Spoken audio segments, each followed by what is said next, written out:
আসসালামু আলাইকুম, সবাই কেমন আছেন? আলু সিদ্ধ করে আলু ঘাটি, তার সঙ্গে করলা ডিম দিয়ে ঝোল।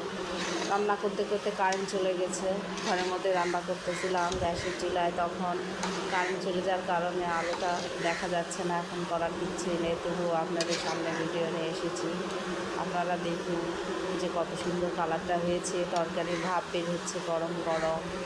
তো সব কিছু মিলে দুপুরে শুক্রবার দিন রান্না করেছি, সব কিছু ছেলে খাবে, আমি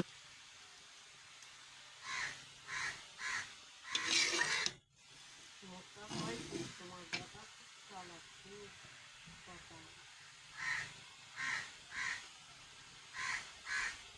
পার্টি যদি বলতো কি বলতো